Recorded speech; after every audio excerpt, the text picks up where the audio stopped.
And the another one is from International Journal of Aesthetic Dentistry. Today we will not be speaking a lot about those cases because those are mostly veneers and aesthetical cases that we will go through tomorrow on aesthetical masterclass. But if you want to go through them on the same webpage where you registered, you can find in free education in publication sector both of those articles and download them for free and have the full protocol also for the aesthetical part. So usually I have long introductional part before going to the injectable technique cases. Today I decided to jump right into the short protocols so you get the closer idea of things that we will be speaking about, because we will have the whole part before the break. First half of the webinar will be dedicated to the function, to the aesthetics, to some main parameters, to the dental wear and the literature. And just after the break, we will go more and more in detail about the injectable technique.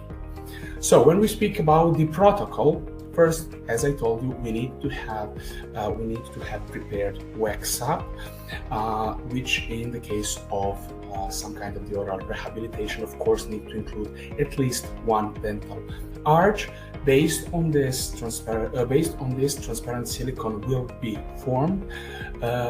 Later on, I will discuss how do I individualize my transparent silicone, but for your information, it is actually the impression of occlusal design in transparent silicone with the holes or the channels on the occlusal surface through which we are going to inject flowable composite.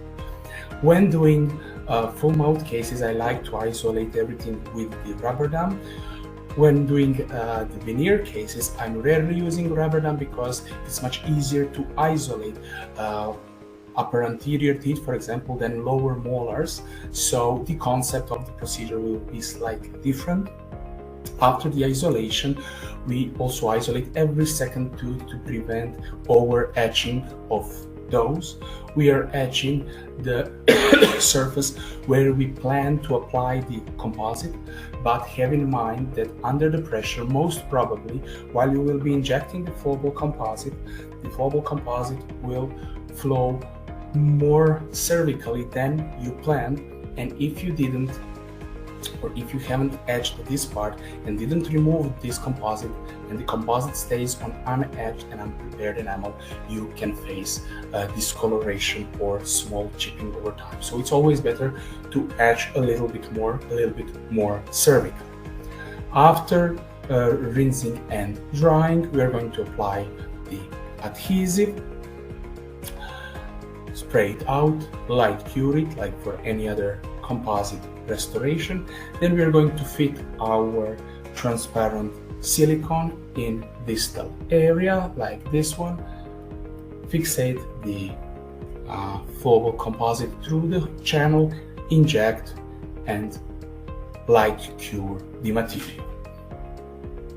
As you are light curing to transparent silicone, so you have some bigger distance from the light curing lamp to the material, I advise you to double or triple time of your light curing.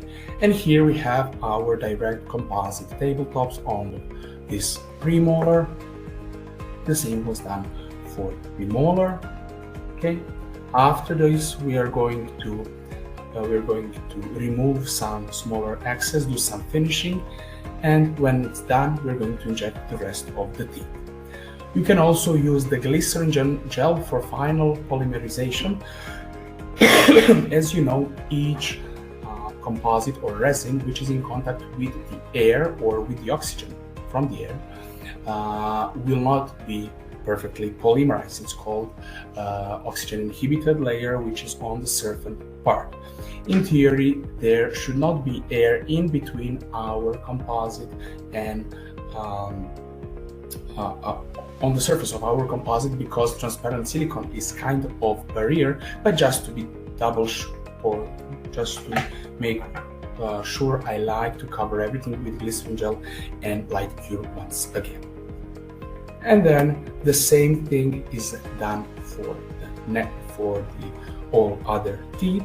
Here you can see nice transition from the interproximal surfaces towards the new occlusal plane, and about this I'm going to speak later on in the occlusal design part. But remember this photo, because here nicely you can see the integration of the interproximal surface in the composite, and later on, when all 4 teeth in this sector was done, our job is finished. Of course, we still need to do finishing of the margins, polishing, and checking of the bite, but about that part we will speak at the end of the presentation, where I will show you clinical videos and photos of another case. After removal of the rubber dam, this is how it looked like. And also after the bite checkup, there is still lingual cusp which needs to be polished a little bit. So